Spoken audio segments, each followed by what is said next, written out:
कहीं कहीं से भारत के कोने कोने से व्यक्ति, जहाँ भी सतगुरु स्वामी समनदास जी महाराज का सत्संग फरमाया जाता है, वहीं उनकी वाणियों का आनंद उठाने के लिए, उनकी चरण वंदना करने के लिए उनका सेवक वहीं पहुंच जाते हैं। लेकिन किस लिए आते हैं? अभी संचालक महोदय आप लोगों को कुछ थोड़ी देर पहले ये कह रहे थे कि भाई सभी चुप रहो।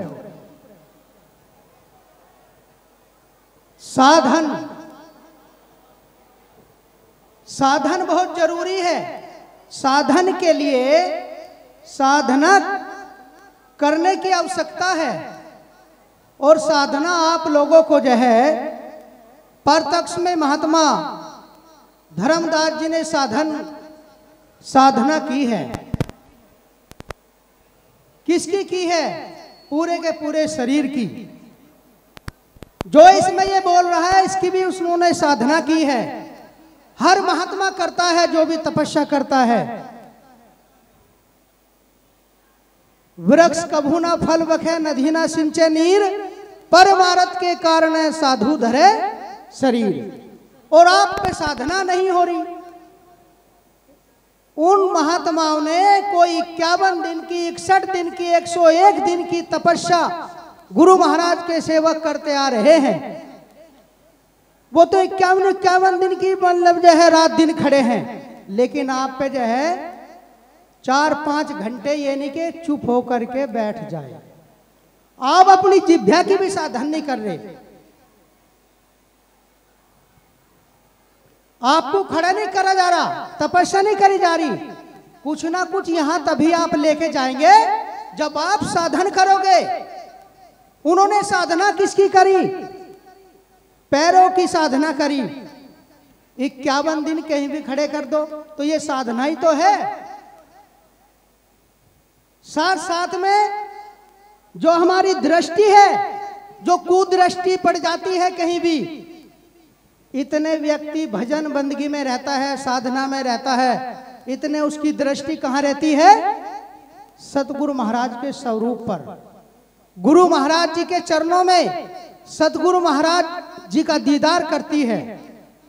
और ध्यान की भी साधना है।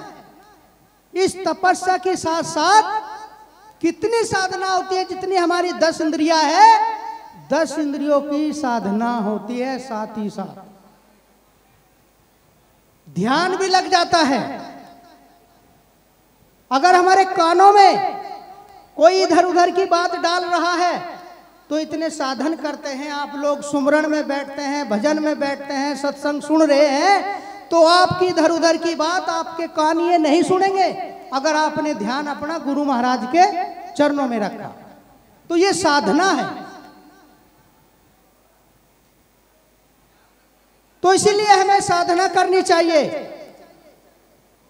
लेकिन हर व्यक्ति आता है, हर संत आता है, हर प्रचारक आता है, हर साध आता है, संचालक महोदय भी आपको बीच बीच में कहते हैं कि भाई चुप रहो, चुप रहो। और जो चुप रहता है वही कुछ पा लेता है। जो चुप होता है वही कुछ पाता है।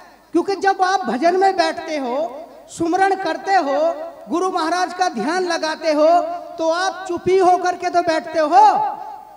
ध्यान तो तभी लगेगा वहां भी रुक कर तारने लगो तो बस पड़ोसियों को जगा दोगे तब तो इसलिए कहीं भी अगर सत्संग होगा तो आप जो है अनुशासन बना करके रखे।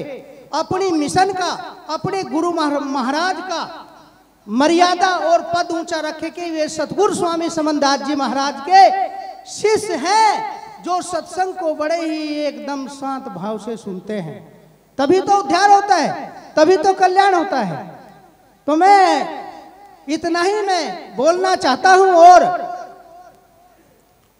अभी आप लोगों को बताया गया था कि 8 अक्टूबर का सत्संग, वो 8 अक्टूबर का सत्संग जो है गुरु महाराज का 19-20 साल से वहां होता आ रहा है पावली खास में।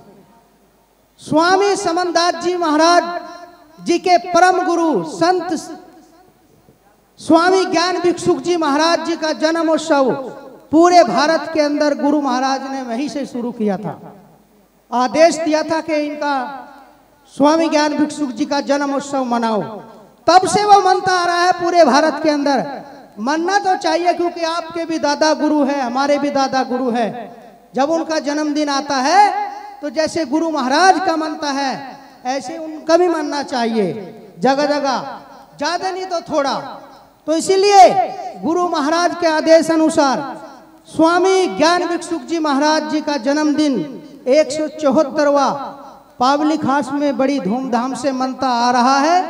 और जब तक गुरु महाराज का आदेश चलता रहेगा वो मनता रहेगा।